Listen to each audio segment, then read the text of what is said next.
Hello hello hello welcome back to the underdogs Acharya. तो हम कर रहे थे सिचुएशन एथिक्स और पिछली वीडियो में हमने देखा कि भाई सिचुएशन एथिक्स क्या होती है, उसके प्रिंसिपल्स क्या हैं। 4 वर्किंग प्रिंसिपल देखे हमने, 6 उसके फंडामेंटल प्रिंसिपल देखे। और आज हम करेंगे इसका क्रिटिकल एनालिसिस, यानी हम इसकी स्ट्रेंथ्स और वीकनेसेस इनको देखेंगे। बट आगे बढ़ने से पहले here is a little something about me. आप पॉज करके देख सकते हैं, ज्यादा टाइम इस पे नहीं लगाएंगे।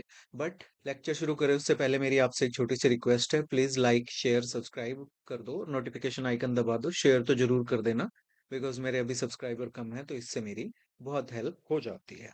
तो चलो शुरू करते हैं। ओके, तो पहले हम देखते हैं स्ट्रेंथ्स ऑफ सिचुएशन एथिक्स। तो सबसे पहली स्ट्रेंथ क्या है कि it is highly flexible and practical. Okay, कैसे? तो सिचुएशन एथिक्स जो है वो रिकॉग्नाइज करती है कि रियल लाइफ मॉरल डिलेमास जो होते हैं ना, वो बहुत कॉम्प्लेक्स होते हैं। ओके, और उनको हमेशा हम बुकिश नॉलेज से या सेम रूल हर जगह लगा के नहीं सॉल्व कर सकते।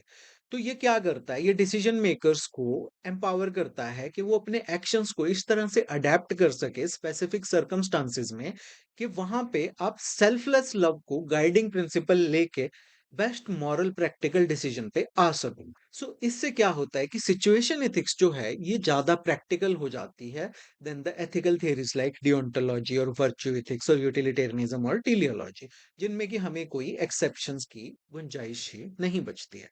तो ये स्ट्रेंथ क्यों है? क्योंकि ये फ्लेक्सिबिलिटी अलाउ करती है आपको कॉम्प्लेक्स रियल लाइफ सिचुएशंस में। और यही आपको केस स्टडीज में करना, आपको रिजिड होके नहीं चलना कि ओहो रूल इज रूल। आपको वेलफेयर देखना है, आपको कॉन्स्टिट्यूशनल मोरालिटी देखनी है, आपको इस तरह की चीजें देखनी है कि मैं बिना कानून को तोड़े कि आप किस तरह से उस नतीजे पे पहुंच सकते हो जहां पे आप सिचुएशन को बैलेंस कर सको और सबका भला कर सको। ओके, आप एक्सट्रीम्स में कभी नहीं जाएंगे। दूसरा है कि भाई ये कंपैशन और ह्यूमन सेंसिटिविटी को प्रमोट करती है। और तीसरा है कि it leads to balance and humane decisions. Example देखो, एक ये डीएम साहब है, इन्होंने डेमोलिशन ड्राइव चलाई हुई है एंड इलीगल एनक्रोचमेंट्स के अगेंस्ट। तो जिस दिन ये झुग्गियां या घर तोड़ने गए, उस दिन ये डिस्कवर करते हैं कि कुछ फैमिलीज जो हैं वो अपने परिजनों के लास्ट राइट्स कर रहे हैं, उनका अंतिम संस्कार कर रहे हैं, जो कि रीसेंट एक्सीडेंट में जिनकी मृत्यु हो गई है, डेथ हो गई है।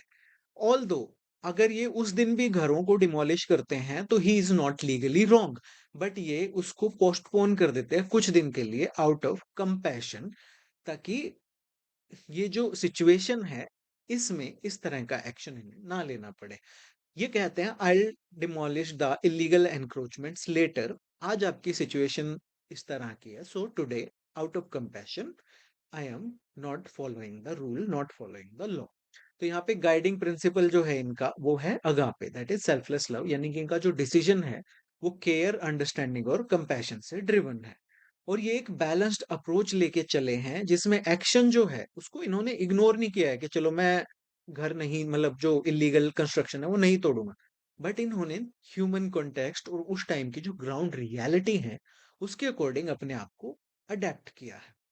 और तीसरा है इनका जो डिसीजन है दैट इज कॉन्टेक्स्ट सेंसिटिव, कि अगर वो डेमोलिशन को पोस्टपोन करते हैं तो ये दिखाता है कि किस तरह से ये फ्लेक्सिबल डिसीजन मेकिंग है। और ये लॉ का पर्पस है उसको भी कॉम्प्रोमाइज नहीं कर रहे, बट ये कंपैशन को भी मेंटेन रख रहे हैं। देन सेकंड जो सिचुएशन एथिक्स की स्ट्रेंथ है वो है कि ये ह्यूमन वेलफेयर को ब्लाइंड रूल फॉलोइंग से ऊपर रखता है। आपको केस केस स्टडीज में भी यही करना है। ओके, तो सिचुएशन एथिक्स जो है वो सिखाती है कि रूल्स जो हैं वो इंपॉर्टेंट है, क्योंकि वो जनरली सोशल ऑर्डर को प्रमोट करते हैं कि चोरी नहीं करनी, झूठ नहीं बोलना, इस तरह की चीजें। बट उनको कभी भी ह्यूमन लाइफ और डिग्निटी से ज्यादा इंपॉर्टेंट नहीं बनने देना चाहिए। जब हम रूल्स को स्ट्रिक्टली अप्लाई करते हैं तो अननेसेसरी सफरिंग क्रिएट होती है। और कोई भी मॉरली राइट डिसीजन जो होगा ना किसी भी सिचुएशन में, वो क्या होगा? जो लोगों को बेस्ट सर्व करे। तो ये स्ट्रेंथ क्यों है? बिकॉज ये ह्यूमन लाइफ और डिग्निटी और वेलबींग को प्रोटेक्ट करता है।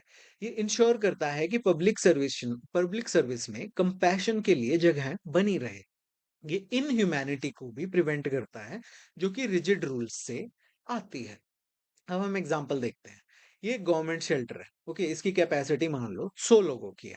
तो अब सर्दी के दिन है और यहाँ पे इसकी कैपेसिटी जो है वो फुल हो गई है। अब ये इससे ज्यादा लोगों को नहीं अपने यहाँ पे रख सकते। बट रात को कुछ होमलेस लोग यहाँ पे आते हैं जो कि बूढ़े भी हैं, बीमार भी हैं, वो कहते हैं कि हमको रख लो बहुत ठंडा है, नहीं तो हम मर जाएँगे सुबह तक। तो instead of turning them away ये जो सोशल वर्कर है या ये जो ऑफिसर है, जो भी यहाँ पे इंचार्ज है कि भाई नहीं यहाँ पे तो फुल हो गया, चलो हमको परमिशन नहीं है। ये क्या करते हैं कि साथ में जो कम्युनिटी हॉल है, उसको टेम्परेरीली खुलवा के वहाँ पे ब्लैंकेट वगैरह लगवा देते हैं, ताकि एडिशनल अकोमोडेशन जो है वो हो सके। ओके? तो यहाँ पे ह्यूमन डिग्निटी जो है वो रिजिड कंप्लायंस को सुपरसीड कर देती है कि अगर ये सिर्फ रूल से कंप्लाई करते तो इनको वापस भेज देते, भाई हमारे पास 100 लोगों की जगह ऑलरेडी 100 लोग हमारे पास हैं, बट इन्होंने कम्युनिटी हॉल को खोल के इनको वहां पे रात को सोने के लिए टेम्पोरेरीली जगह दे दी। तो यहाँ पे क्या हुआ कि रूल्स जो हैं वो लोगों के लिए एग्जिस्ट करते हैं। रूल्स इंश्योर करते हैं कि नॉर्मल कंडीशंस में ऑर्डर और फेयरनेस जो है वो मेंटेन रहे। बट रूल्स जो हैं वो लोगों से ऊपर नहीं होते। जब स्ट्रिक्ट रूल्स को आप फॉलो करते हो तो हार्म और सफरिंग होती है। जैसे कि ये भाई साहब अगर स्ट्रिक्ट रूल फॉलो करते तो ये जो लोग थे शायद ठंड में मर जाते। तो इसलिए कंपैशन जो होता है वो आपकी डिसीजन मेकिंग में प्राइमरी गाइड होनी चाहिए। और मॉरल प्रायोरिटी क्या होनी चाहिए कि वो डिसीजन हमें लेना है जो ह्यूमन वेलफेयर को सबसे बेस्ट सर्व करे और मॉरली राइट डिसीजन पे आए। देन थर्ड इसकी स्ट्रेंथ है कि it encourages independent moral thinking. कैसे? तो सिचुएशन एथिक्स में इंडिविजुअल से एक्सपेक्ट किया जाता है कि वो इंडिपेंडेंटली थिंक करे, इंडिपेंडेंटली सोचे, रादर देन कि वो मैकेनिकली रूल्स को फॉलो करते जाए। हर एक डिसीजन मेकर जो है वो उसको केयरफुली एनालाइज करना होता है, किसी भी सिचुएशन के फैक्ट्स को, उसको डिफरेंट ऑप्शंस को वे करना होता है कि मैं इसको प्रायोरिटी दूं या इसको प्रायोरिटी दूं, और फिर जस्टिफाई करना होता है कि कोई भी पर्टिकुलर एक्शन जो वो ले रहा है वो किस तरह से मोस्ट लविंग और ह्यूमेन है उस सिचुएशन में, जैसे कि अभी हमने देखा ऊपर। तो इससे क्या होता है, एक मॉरल ऑटोनॉमी डेवलप होती है और एथिकल रिस्पॉन्सिबिलिटी डेवलप होती है। तो ये स्ट्रेंथ कैसे है कि ये क्रिटिकल थिंकिंग को प्रमोट करता है ब्लाइंड ओबीडियंस की वजह की जगह कि 100 लोग हो गए तो निकाल दो, तो नहीं, क्रिटिकल थिंकिंग से अरे कम्युनिटी हॉल भी तो है, वहां पे भी तो मैं रख सकता हूँ इनको। ये मॉरल ऑटोनॉमी बिल्ड करता है एक इंसान के अंदर, एक एडमिनिस्ट्रेटर के अंदर, एक नॉर्मल व्यक्ति के अंदर, और उसको एथिकल करेज देता है कि वो किस तरह से अच्छे डिसीजंस कंपैशन बेस्ड ले सकता है। ये रिस्पॉन्सिबल और कंपैशनेट डिसीजन मेकर्स को क्रिएट करता है सोसाइटी में, बिकॉज ये उनको टूल्स देता है कि तुम किस तरह से सोच के, किस तरह से एक इनोवेटिव तरीके से लोगों का भला कर सकते हो बिना रूल्स को तोड़े, बिना लॉज को वॉयलेट किए। फॉर एग्जाम्पल, एक पुलिस ऑफिसर जो है, इसको ऑर्डर्स मिलते हैं कि एक पीसफुल प्रोटेस्ट को ये डिस्पर्स करे। दिल्ली में जो हो रहा है वैसा तो यहाँ पे बिल्कुल नहीं है। तो साइट पे जब ये पहुंचता है तो ये देखते हैं कि जो प्रोटेस्टर्स हैं वो बच्चे हैं उनके, जो कि कंटेमिनेटेड कफ सिरप पी के जो छोटे बच्चों की डेथ हो गई थी, ये उनके पेरेंट्स हैं और ये साइलेंट कैंडल लाइट विजिल कर रहे हैं।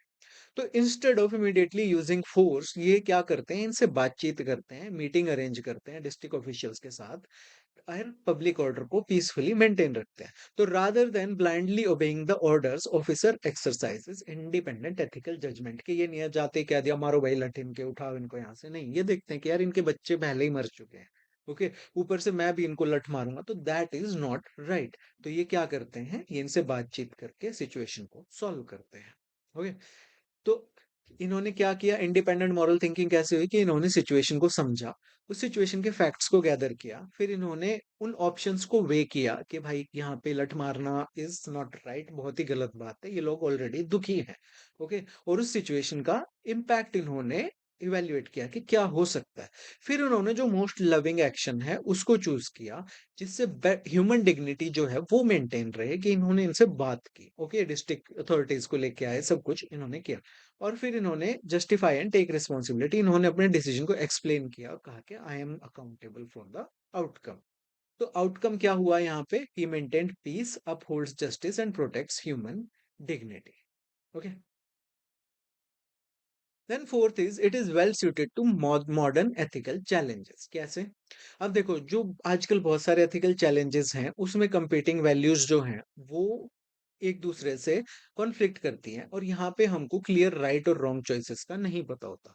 जैसे कि क्लाइमेट चेंज है, माइग्रेशन है, साइबर क्राइम है, बायोटेक्नोलॉजी है, आर्टिफिशियल इंटेलिजेंस है, या ह्यूमैनिटेरियन क्राइसिस हैं आज जो भी हो रहा है, रिफ्यूजी क्राइसिस एटसेट्रा। तो इनमें हमें फ्लेक्सिबल एथिकल जजमेंट चाहिए होती है, क्योंकि फिक्स्ड रूल्स जो हैं वो इन हर एक सिचुएशन को एंटिसिपेट नहीं कर सकते कि एआई में क्या चेंज हो रहे हैं। आप फिक्स्ड साइब वही 10 साल पुराने रूल्स नहीं लगा सकते यहाँ पे, ओके? तो सिचुएशन एथिक्स जो है वो एक फ्रेमवर्क प्रोवाइड करती है रिस्पॉन्डिंग के इस तरह के जो डायनामिक चैलेंजेस हैं, उनसे हम किस तरह कंपैशन और प्रैक्टिकैलिटी से डील कर सकते हैं। तो ये स्ट्रेंथ कैसे हुई? क्योंकि ये हमको कॉम्प्लेक्स सिचुएशंस को जिनमें कि मल्टीपल वैल्यूज हैं उनको हैंडल करने के लिए टूल्स प्रोवाइड करती है, हेल्प करती है। ये ह्यूमेन रिस्पॉन्सेज को अलाउ करती है रैपिडली चेंजिंग सर्कमस्टांसेस में, एग्जांपल में देखेंगे। और ये एडमिनिस्ट्रेटर्स को एम्पावर करती है, इनेबल करती है कि वो वाइजली एक्ट कर सकें ऐसे क्राइसिस में भी जिनका कोई प्रेसिडेंट नहीं है, जिनमें आप पीछे से कोई एग्जांपल नहीं ले सकते कि पहले ये हुआ था तब ये हुआ था। ओके, अब फॉर एग्जांपल मान लो एक साइबर अटैक हुआ और उससे पूरे स्टेट का जो डिजिटल वेलफेयर डेटाबेस था वो हैक हो गया और वो डिलीट कर दिया उन्होंने। अब सैकड़ों या हजारों ये जो बुजुर्ग लोग हैं, एल्डरली लोग हैं, जिनकी पेंशन आती थी, जो कि आधार से अपने आप को ऑथेंटिकेट करते थे, अब क्या हुआ? सब कुछ डिलीट कर दिया अगर हैकर्स ने, तो ये अपने आप को ऑथेंटिकेट नहीं कर सकते और ये अपनी मंथली पेंशन लूज कर देंगे और बहुत सारे लोगों के लिए वही सर्वाइवल का एक जरिया है कि वो नहीं मिलेगी तो ये भूखे मर जाएंगे। तो एडमिनिस्ट्रेशन क्या करती है कि वो मैनुअल वेरिफिकेशन थ्रू लोकल वहां पे पटवारी को, तहसीलदार को इनकी ड्यूटी लगा दी, ग्राम पंचायत में सरपंच की या ग्राम पंचायत के लोगों की ड्यूटी लगा दी कि आप इनको मैनुअली वेरीफाई करो कि हाँ इनका क्लेम बनता है या नहीं बनता, जब तक कि डिजिटल सिस्टम रिस्टोर होता है। तो इससे क्या होता है कि जो अनफोर्सिन टेक्नोलॉजिकल क्राइसिस यहाँ पे आया था उसमें भी वल्नरेबल सिटीजन्स जो हैं उनकी प्रोटेक्शन होगी। तो यहाँ पे सिचुएशन एथिक्स ने एडमिनिस्ट्रेटर्स को हेल्प किया कि वो कंपैशन और प्रैक्टिकलिटी दोनों को मिला के इस अनफोर्सीन सर्कमस्टांस से डील कर सकें, यानी कि लोगों का नुकसान भी ना हो और जो आपकी गवर्नेंस है वो भी एक कंपैशनेट वे में चलती रहे। नहीं तो ये भी कह सकते थे कि भाई सर्वर बंद है जी, लंच के बाद आना, ये कंप्यूटर खराब हो गया, जैसा कि बैंक में हम देखते हैं, बोल देते हैं। देन नेक्स्ट इसकी स्ट्रेंथ है, it balances rules with compassion. Okay, तो सिचुएशनल एथिक्स में क्या होता है, ये ब्लाइंड लीगलिज्म को तो रिजेक्ट करता है कि हमें रूल्स को हमेशा फॉलो ही फॉलो करना है। ये ब्लाइंड लॉलेसनेस को भी follow करता है कि भाई कोई रूल ही नहीं होना चाहिए। तो फ्लेचर आर्ग्यू करते हैं कि रूल्स जो है वो यूजफुल होते हैं नॉर्मल कंडीशन में because they promote good behaviour, कि चोरी नहीं करनी, आपको झूठ नहीं बोलना, ये सब। बट जब एक्सेप्शनल सर्कमस्टांसेस आते हैं तो वहां पे कंपैशन जो है इट शुड जस्टिफाई या इट मे जस्टिफाई कि आप नॉर्मल रूल से किस तरह डिपार्ट करते हो ताकि आप ग्रेटर ह्यूमन सफरिंग को प्रिवेंट कर सको। तो इससे एक बैलेंस्ड मिडल पाथ आपको मिलता है। सो अब एग्जांपल से समझते हैं कि मान लो ये एक यूनिवर्सिटी के डीन है, ओके? तो ये एक पीएचडी स्कॉलर है, ये अपनी थीसिस लेट सबमिट करती है, बट नॉर्मली जो यूनिवर्सिटी है वो अलाउ नहीं करती लेट सबमिशंस को। बट ये एडमिनिस्ट्रेटर जो है ये देखते हैं कि ये लड़की ने अपने लिवर का एक पार्ट अपने भाई को डोनेट किया था, तो इसकी जो सिचुएशन है दैट इज स्पेशल सर्कमस्टांस। तो ये सारे फैक्ट्स को वेरीफाई करने के बाद ये इसको एक स्पेशल एक्सटेंशन दे देते हैं कि ओके तुम अपनी थीसिस जो है वो थोड़ा लेट सबमिट कर दो, it's okay. So normal circumstances में इन्होंने रूल को भी प्रिजर्व किया, बट यहाँ पे एक एक्सेप्शनल केस में इन्होंने कंपैशन दिखाया। Okay, so that is how it balances rules with compassion. तो ये स्ट्रेंथ कैसे हुई? क्योंकि it preserves the value of rules while allowing ethical flexibility, यानी नॉर्मल सर्कमस्टांसेस में आप रूल्स फॉलो करो, उनको प्रिजर्व करती है। बट जब कोई एक्सेप्शनल सिचुएशन हो तो वहां पे आप इंश्योर करो कि कंपैशन जो है वो इग्नोर ना किया जाए। तो इससे क्या होता है कि सिस्टम में ट्रस्ट जो है वो बना रहता है और फेयरनेस और ह्यूमैनिटी जो है वो भी मेंटेन रहती है। अब नेक्स्ट इसकी स्ट्रेंथ है कि it focuses on loving outcomes rather than mechanical compliances. तो ये तो अपने आप में ही हमको दिख रहा है, ओके? तो बाकी कॉन्सिक्वेंशलिस्ट थियरीज जो हैं वो भी आउटकम्स के बेसिस पे आपके एक्शंस को इवैल्यूएट करती हैं। यही काम कुछ हद तक सिचुएशन एथिक्स भी करती है कि एक्शंस की आउटकम्स को देखा जाता है। But instead of seeking the greatest happiness, जैसा कि यूटिलिटेरियनिज्म में होता है कि greatest good for greatest number of people, Fletcher यहाँ पे पूछते हैं कि जो डिसीजन मैं इस टाइम ले रहा हूँ सिचुएशन एथिक्स के प्रिंसिपल्स के अंडर, क्या वो most loving and humane outcome produce कर रहा है? तो वो क्या करते हैं कि ह्यूमन डिग्निटी और कंपैशन को अपने मॉरल डिसीजन मेकिंग के सेंटर में रखते हैं। तो एग्जांपल से देखते हैं। अब मान लो ये बच्चा है, ये कहीं पे बॉन्डेड लेबर था, इसको गवर्नमेंट ने रेस्क्यू किया है। ओके। तो अब रूल कहता है कि भई ये बच्चा जो है ये कुछ टाइम पे गवर्नमेंट केयर में रहना चाहिए, इंस्टीट्यूशन में, चाइल्ड स्पेशलिस्ट के पास फॉर एग्जांपल। बट इस बच्चे की एक दादी सामने आती है, वो कहती है कि मुझे नहीं पता था कि भई मेरा पोता जो है वो ज़िंदा है और ऐसी सिचुएशन में है, but now that he has rescued, I am fully responsible for taking care of him, आप मुझे इसको दे दो।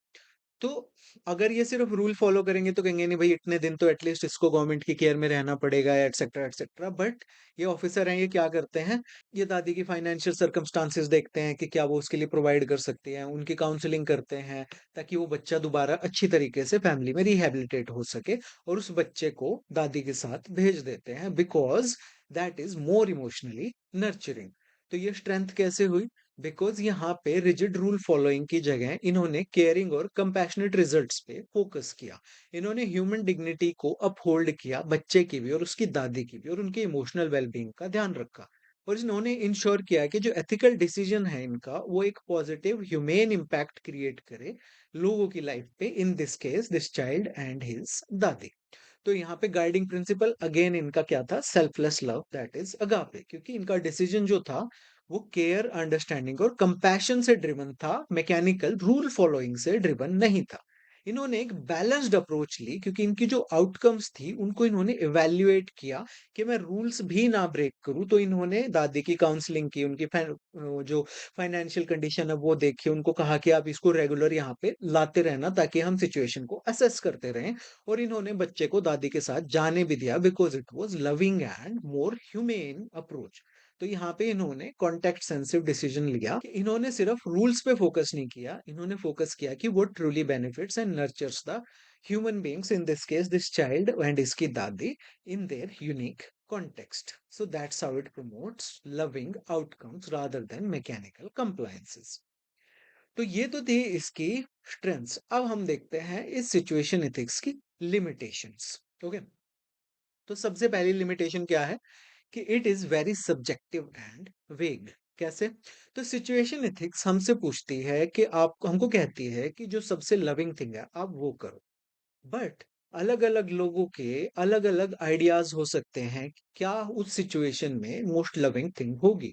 और क्योंकि कोई ऑब्जेक्टिव वे नहीं है कि आप अगापे को, सेल्फलेस लव को मेजर कर सको, तो दो लोग हैं जो कि दोनों सिंसियर हैं, अच्छे लोग हैं, गॉड फीयरिंग लोग हैं, रूल फॉलोइंग लोग हैं, लॉ अबाइडिंग सिटीजन्स हैं, वो ऑपोजिट कंक्लूजन्स पे पहुंच सकते हैं। एग्जाम्पल से समझते हैं कैसे। अब ये चाइल्ड वेलफेयर कमेटी है, इसके दो मेंबर्स हैं। ओके। अब ये एक बच्चा है बेचारा जिसके पेरेंट्स नहीं है, ये ऑर्फन है। अब इनको डिसाइड करना है कि पहले इस बच्चे की काउंसलिंग एंड रिहैबिलिटेशन की जाए या अडॉप्शन पे देने से पहले या इमीडिएटली अडॉप्शन पे दिया जाए, उसके बाद काउंसलिंग एंड रिहैबिलिटेशन हम इसकी करते रहेंगे। ओके। तो ये जो मैडम है इनका मानना है कि हम इनको इमीडिएट अडॉप्शन के लिए दे देते हैं बिकॉज किसी फैमिली में जाएगा, वहां पे इसकी केयर होगी, that is the most loving thing to do. But ये जो ऑफिसर हैं ये कहते हैं कि नहीं, पहले हमें इसकी काउंसलिंग करनी चाहिए रिहैबिलिटेशन के लिए ताकि ये किसी फैमिली में जाए तो वहां पे अच्छे से फिट हो सके। Now both of them are right, इनके ओपिनियन सही हैं। ओके। कि ये कह रहे हैं कि बच्चे की इमोशनल हीलिंग होनी चाहिए और ये कह रहे हैं कि बच्चे को लविंग फैमिली मिलनी चाहिए जल्दी से जल्दी। तो दोनों में से गलत कोई भी नहीं है, दोनों बच्चे का बेस्ट चाह रहे हैं। बट यहाँ पे सिचुएशन एथिक्स हमको कोई ऑब्जेक्टिव वे नहीं देती है कि हम डिसाइड कर सकें कि दोनों में से कौन सही है। ओके। या किसकी बात पे से ज्यादा अगापे क्रिएट हो रहा है, ज्यादा सेल्फलेस लव क्रिएट हो रहा है या ज्यादा वेलफेयर क्रिएट हो रहा है। सो ये इसकी पहली लिमिटेशन है। तो लिमिटेशन क्यों है? क्योंकि लविंग जो है it varies from person to person. ये मैडम भी इसका भला चाह रहे हैं और वो सर भी इसका भला चाह रहे हैं, बट कोई क्लियर स्टैंडर्ड्स नहीं है। तो इनकंसिस्टेंट डिसीजंस ये लोग ले रहे हैं कि ये कह रहे हैं फैमिली में दे दो, वो कह रहे हैं पहले काउंसलिंग करो ताकि ये रिहेबिलिटेट हो सके, इमोशनल वेलबींग हो सके। तो इससे क्या होता है कि हमारे जो पर्सनल बायसेस हैं वो जस्टिफाई हो जाते हैं कई बार under the label of love कि मैं तो भला चाह रहा हूँ। ओके। तो इससे क्या होता है कि फेयरनेस और अकाउंटेबिलिटी इंश्योर करना बहुत डिफिकल्ट हो जाता है एडमिनिस्ट्रेशन में। क्योंकि एडमिनिस्ट्रेशन में अगर आप अकाउंटेबिलिटी किस तरह डिसाइड करते हो कि क्या आपने कोई पर्टिकुलर रूल फॉलो किया है? नहीं। बट अगर बहुत ज्यादा उसमें डिस्क्रेशन होगी तो आप अकाउंटेबिलिटी नहीं फॉलो कर पाओगे। हर कोई ऑफिसर कह दे भाई मैं तो ये सोच के किया था, अब हो गया तो मैं क्या करूं। देखिए सेकंड जो लिमिटेशन है वो है कि मॉरल रिलेटिविज्म। तो जो इसके क्रिटिक्स हैं वो कहते हैं, या इसका एक क्रिटिसिज्म ये भी है कि अगर आप स्पेशल सिचुएशंस में रूल्स को एक साइड रख के लव पे या वेलफेयर पे फोकस कर सकते हो, तो फिर तो हम किसी भी एक्शन को जस्टिफाई कर सकते हैं। जब तक क्लियर मॉरल बाउंड्रीज नहीं होंगी तो एथिक्स तो हो जाएगी ना कि हाँ सब चलता है वाला एटीट्यूड हो जाएगा। आप कुछ भी जस्टिफाई कर सकते हो, आप एनकाउंटर भी जस्टिफाई कर सकते हो, आप कस्टोडियल टॉर्चर भी जस्टिफाई कर सकते हो, आप सबको जस्टिफाई कर सकते हो कि भाई मैंने एनकाउंटर इसलिए किया because I wanted welfare of the rape victim, मैंने कस्टोडियल टॉर्चर इसलिए किया बिकॉज आई वांटेड इंफॉर्मेशन कि इसने कहाँ पे बॉम्ब लगाया है, तो वहां पे मेरा जो वेलफेयर अप्रोच है that was toward the citizen. तो आप किस तरह से फेयरनेस, इक्वालिटी और अकाउंटेबिलिटी को जस्टिफाई करोगे, किस तरह उसको मेंटेन रखोगे? एग्जाम्पल देखो, एक यूनिवर्सिटी के वाइस चांसलर हैं, ये एडमिशन दे देते हैं कि इन इनएलिजिबल स्टूडेंट को जिसके मार्क्स नहीं आए हैं इतने, ये कहते हुए कि भाई agape I wanted to help the student, मैं इस बच्चे की हेल्प करना चाहता था। अब कोई और एडमिनिस्ट्रेटर आएगा, वो सेम जस्टिफिकेशन लगा देगा कि पॉलिटिकली कनेक्टेड एप्लीकेंट्स को एडमिशन देने के लिए या पैसे लेके एडमिशन देने के लिए, और वो कह देगा कि I just wanted to help this student. तो एक बार अगर एक्सेप्शंस जो हैं किसी भी सिस्टम में रूटीन बन जाती हैं, तो फेयरनेस जो है वो सफर करती है। ओके, क्योंकि अगर आप हर एक्शन को लव और वेलफेयर कह के जस्टिफाई कर दोगे, तो फिर एक रिस्क होता है कि एथिक्स जो है वो पर्सनल बायस को जस्टिफाई करने का एक टूल बन जाता है और पब्लिक गुड जो है वो बैक सीट ले लेता है। तो ये लिमिटेशन क्यों है? क्योंकि रूल्स जो हैं दे लूज देयर अथॉरिटी अगर उनको आप आराम से ओवरराइड कर सकते हो। ठीक है, अब इस तरह के रूल्स होंगे तो जैसा हमने यहाँ देखा कि भाई फेवरेटिज्म भी आप यहाँ पे जस्टिफाई कर सकते हो और अपने डिस्क्रेशन का मिसयूज भी कर सकते हो। ओके, एंड मतलब जितनी ज्यादा पावर किसी के हाथ में होगी उतना ही ज्यादा वो करप्ट इंसान होगा। ये तो सिंपल सी बात है, हमेशा से हम देखते आए हैं। फिर it encourages inconsistent and unpredictable decision making. अब अगर सिचुएशन के बेसिस पे आपकी मोरालिटी चेंज हो रही है, आपके एक्शन के लिए जो रीजन है वो चेंज हो रहे हैं, तो फिर कंसिस्टेंसी कैसे रहेगी एडमिनिस्ट्रेशन में या कहीं पे भी? Okay, and it erodes public trust in fairness and institutional integrity. के एक सिचुएशन में गवर्नमेंट ने अगर ये डिसीजन दिया है कि अच्छा बाढ़ आ गई तो किसानों को हम यहाँ पे भाई ये कंपनसेशन दे देंगे, तो दे वोंट बी श्योर कि नेक्स्ट टाइम वही कंपनसेशन उनको मिलेगा या नहीं, या दूसरी जगह बाढ़ आई है तो वो कंपनसेशन मिलेगा या नहीं। बिकॉज डिसीजंस जो हैं वो डिस्क्रेशन पे बेस्ड है, रूल्स पे बेस्ड नहीं है। That's why it is a limitation. And third limitation है सिचुएशन एथिक्स की कि it is difficult to predict the consequences. तो सिचुएशन एथिक्स जो है वो अज्यूम करती है कि we can identify an action जिससे कि सबसे ज्यादा लविंग आउटकम आएगा, ये अज्यूम करके चलते हैं कि हम आइडेंटिफाई कर लेंगे। ओके, जबकि रियलिटी में जो फ्यूचर कॉन्सिक्वेंसेस होते हैं किसी भी एक्शन के वो अनसर्टेन होते हैं।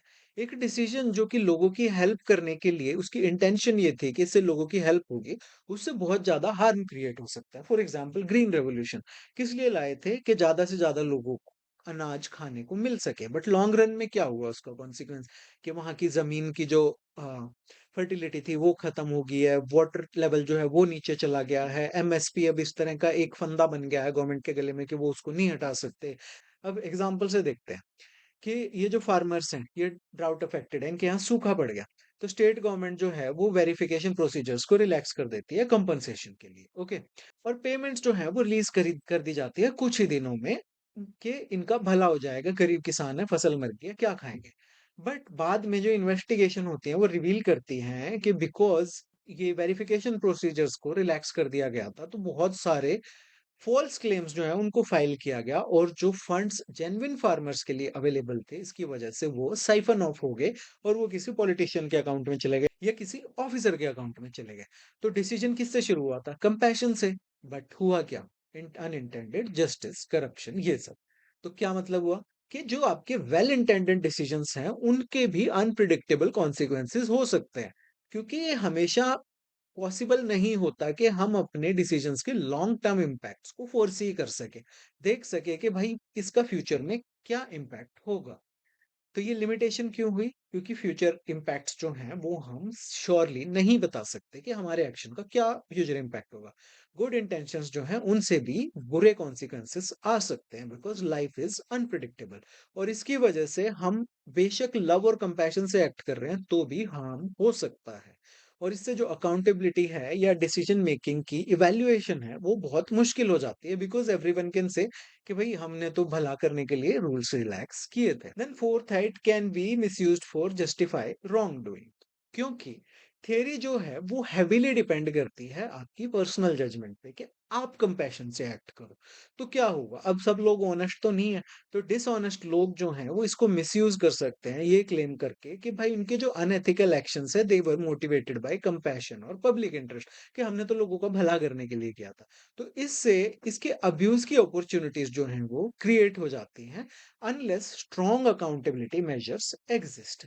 अब एग्जांपल देखो, ये सीनियर गवर्नमेंट ऑफिशियल हैं, ये एक बहुत बड़ा जो गवर्नमेंट का कॉन्ट्रैक्ट है उसको एक कंपनी को अवार्ड कर देते हैं जो कि इनके दोस्त की है। और जब इनसे क्वेश्चन पूछा जाता है वो कहते हैं कि भाई ये जो कंपनी है it can deliver the project faster, so मैंने तो पब्लिक इंटरेस्ट में इस कंपनी को ये प्रोजेक्ट दे दिया करोड़ों रुपए का। अब इनका क्लेम क्या है? फॉर ग्रेटर गुड का, but it is a cover for nepotism. तो अगर अकाउंटेबिलिटी नहीं होगी तो एक्टिंग फॉर ग्रेटर गुड जो है ये एक एक्सक्यूज बन जाता है अपने करप्ट अनएथिकल एक्शंस को जस्टिफाई करने का। हो सकता है इन्होंने भी इससे पैसे लिए हों। तो ये लिमिटेशन क्यों है? क्योंकि पर्सनल जजमेंट जो है वो सेल्फिश गेन्स के लिए मैनिपुलेट हो सकती है। फेयरनेस इससे इरोड होती है, ट्रांसपेरेंसी और ट्रस्ट जो है इंस्टीट्यूशंस में वो भी खत्म होता है। और ये करप्शन के लिए दरवाजे खोलता है, फेवरेटिज्म, नेपोटिज्म और अब्यूज ऑफ पावर के यहाँ पे चांसेस क्रिएट हो जाते हैं, जिससे कि रूल ऑफ लॉ कमजोर होता है और पब्लिक कॉन्फिडेंस भी कम होता है। देन फिफ्थ है कि it weakens consistency and rule of law. Okay, तो पब्लिक एडमिनिस्ट्रेशन जो होती है, जो गवर्नेंस होती है, वो किस पे डिपेंड करती है? कंसिस्टेंसी पे, प्रेडिक्टेबिलिटी पे, इक्वल ट्रीटमेंट पे। कि भाई इतने अगर आपकी कंपनी का टर्नओवर है तो इतना टैक्स लगेगा, अगर आप मर्डर करोगे तो ये सजा मिलेगी, आप अगर चोरी करोगे तो ये सजा मिलेगी। एक कंसिस्टेंसी होती है, एक प्रिडिक्टेबिलिटी होती है, इक्वल ट्रीटमेंट होता है। ठीक है, बट अगर हर एक ऑफिशियल ये लव के कॉन्सेप्ट को डिफरेंटली इंटरप्रेट करके और अपनी डिस्क्रेशन पे डिसीजन देने लगे, अपनी डिस्क्रेशन पे एक्ट करने लगे, तो क्या होगा? सिमिलर केसेस में भी डिफरेंट डिसीजंस आएंगे। तो इससे क्या होगा? लोगों का जो कॉन्फिडेंस है फेयरनेस में वो कम होगा और इससे रूल ऑफ लॉ जो है वो कमजोर हो जाएगा। एग्जाम्पल देखो, ये दो डिस्ट्रिक्ट मैजिस्ट्रेट हैं। ओके, इनको आइडेंटिकल रिक्वेस्ट मिलती है कि एक गवर्नमेंट की स्कीम की एप्लीकेशन की डेडलाइन बढ़ा दो। इनमें से एक तो जो है वो एक्सटेंशन दे देता है कि हाँ ठीक है यार, कंपैशनेट ग्राउंड्स पे बढ़ा देते हैं, और अदर जो है वो रिफ्यूज कर देता है कि भाई डेडलाइन तो डेडलाइन है, हम तो फेयरनेस इंश्योर करेंगे and that is the most loving thing to do. कि भाई जिन लोगों ने टाइम से फॉर्म भर दिया वो क्या पागल थे? तो ये क्या है कि वो मना कर देते हैं। तो अब ये सिटीजन्स जो हैं दोनों डिस्ट्रिक्ट्स में सेम सर्कमस्टांस फेस कर रहे हैं, बट उनको ट्रीटमेंट जो है वो डिफरेंट मिल रहा है। तो लव की या अगापे की जो डिफरेंट इंटरप्रिटेशंस हैं उससे डिफरेंट डिसीजंस निकल के आते हैं, जिससे कि कंसिस्टेंसी और रूल ऑफ लॉ जो है वो अफेक्ट होता है। तो ये लिमिटेशन क्यों है? क्योंकि इससे इनकंसिस्टेंट डिसीजंस आते हैं सिमिलर सिचुएशंस में। इससे फेवरेटिज्म की और डिस्क्रिमिनेशन की परसेप्शन क्रिएट होती है कि भाई अपने बंदों का कर दिया, अपनी कास्ट वाले बंदों का कर दिया, अपने रिलीजन वालों का कर दिया, चाहे किया ना हो। ठीक है, बट स्टिल ऐसा निकल के आता है लोगों के दिमाग में, ओके, जिनका नुकसान हुआ होगा या जिनके अगेंस्ट डिसीजन गया होगा। तो दूसरा, इससे गवर्नमेंट की जो प्रिडिक्टेबिलिटी है गवर्नेंस की वो बहुत ही अंडरमाइन होती है, एंड इकोनॉमिक प्रोस्पेरिटी के लिए जो सबसे बड़ी चीज होती है वो होती है प्रिडिक्टेबिलिटी इन द गवर्नेंस, कि आप क्या रूल बनाएंगे, क्या लॉ बनाएंगे, तभी लोग आगे इन्वेस्ट करेंगे, तभी लोग लॉन्ग टर्म डिसीजंस लेंगे। Okay, and it weakens public trust and institutional credibility. Then next है it may weaken moral character. Limitation है इसकी। तो वर्च्यू एथिक्स वाले जो लोग हैं वो कहते हैं कि मॉरल कैरेक्टर जो है वो कैसे डेवलप होता है? मैंने शुरू के लेक्चर्स में भी बताया था, कंसिस्टेंट हैबिट्स से। जैसे कि आप कंटिन्यूअसली ऑनेस्ट रहते हो, आप इंटीग्रिटी दिखाते हो, आप अपने प्रोमिसेस को निभाते हो, आप लॉ की रिस्पेक्ट करते हो, तो धीरे धीरे ये चीजें आपकी हैबिट बनती हैं और हैबिट से ही आपका कैरेक्टर बनती है। और जो कैरेक्टर आपका ऑनेस्ट होगा तो आप एक ऑनेस्ट वर्च्यू वाले व्यक्ति हो। बट अगर लोग फ्रीक्वेंटली एक्सेप्शंस लेते रहेंगे और कि भाई सिचुएशन ये है तो यहाँ पे ये मोस्ट लविंग आउटकम है, ये सिचुएशन है इसमें ये मोस्ट लविंग आउटकम है, तो इससे क्या होगा कि ये जो स्टेबल वर्च्यूज हैं ये डेवलप नहीं हो पाएंगी, या डेवलप हो भी रही होंगी तो ये इरोड हो जाएंगे। तो इससे जो आपकी इनर इंटीग्रिटी है वो कमजोर होगी और उससे अनएथिकल एक्शन जो है उनको फ्यूचर में लेना और उनको जस्टिफाई करना और ज्यादा आसान हो जाएगा। अब ये सिविल सर्वेंट है, ये क्या करते हैं कि ये जेन्युइन इमरजेंसीज के टाइम पे ये गवर्नमेंट रूल्स को रिलैक्स कर देते हैं।